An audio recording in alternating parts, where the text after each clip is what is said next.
Thank you, Madam Speaker. And today I rise in strong opposition of Senate Bill 3167. In the last 2 years, I've served as the ranking member of the Census Subcommittee here in the House. We've had no legislative hearing, no markup, no substantive discussions about the contents of this legislation. And here we are at the last hour of a lame duck Congress, and they're trying to pass a piece of legislation that hasn't had a honest-to-goodness legislative hearing or a markup. Well, I guess that's what we've seen over the last 24 months out of this Congress, is a disregard for the legislative process. I don't think it's responsible for us to pass a major piece of legislation like this, and it does have a major impact. And I certainly appreciate my colleague submitting ideas such as this to improve the census, but I don't think this is the right approach. And to that end, I ask unanimous consent to submit to for the record a letter from the Department of Commerce signed by Secretary Gary Locke, dated December 13th, stating his opposition to components of this legislation. Without objection. Thank you. I think it's important that we shouldn't reward the Census Bureau for a repeated history of cost overruns and mishaps. These suggest that the Bureau needs more, not less, oversight. Senate Bill 3167 would grant greater autonomy to the Census Director. The bill would have the Director bypass the Commerce Undersecretary for Economic and Statistics Administration, ESA, in favor of a direct report to the Commerce Secretary. Each Commerce Secretary has opposed this proposal. In fact, the current Commerce Secretary has 16 direct reports, and so this further puts in place a process that I don't think is sustainable for this Commerce Secretary or future Commerce Secretaries.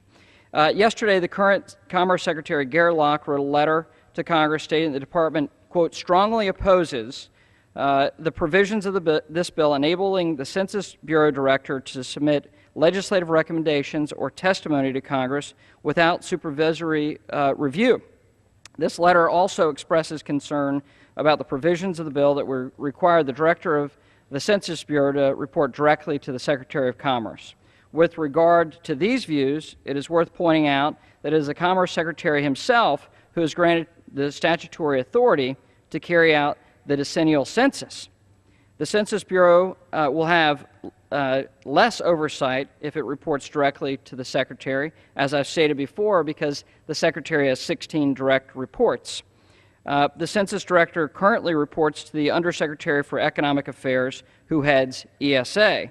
It is the role of ESA to coordinate economic data, some of which is provided to the Census Bureau's Economic Directorate. Granting the Census Bureau autonomy from ESA will hinder the coordination of economic data.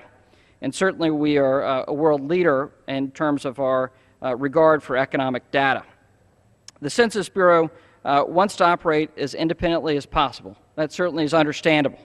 But it's also important to recognize a history of cost overruns that the Bureau has had under Democrat and Republican administrations. And the GAO has put the 2010 census in its high-risk list due to concerns of mismanagement within the Census Bureau. And again, that was a bipartisan problem. Congress should not reward fiscal irresponsibility by granting additional autonomy. Madam Speaker, this bill does not establish accountability. It does not require the Census Bureau to have an Inspector General, which I think would be proper. It does not establish fiscal constraints. It doesn't even provide guidelines on the questions and surveys that it can ask the American people. And it doesn't require the Bureau to produce alternative methods of procuring statistical data, such as partnerships with universities and the private sector, which I think is necessary and proper in this time that we're in. Madam Speaker, consideration of this bill is premature.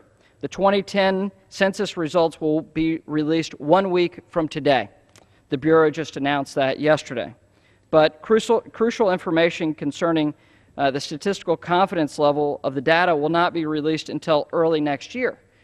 Again, this bill is premature. I certainly appreciate my colleagues' interest in this, but I think it is better handled in the next Congress, where we can actually have an honest-to-goodness, I don't know, legislative hearing perhaps, maybe even a markup of a bill, and actually get some input from both sides.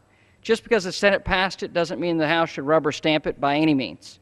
But I do think we should have serious consideration of this bill and do it under the light of day, not at the 11th hour of a dying Congress. So that's my view, and I think that's the view of many colleagues on my side of the aisle as well, and I retain the balance of my time.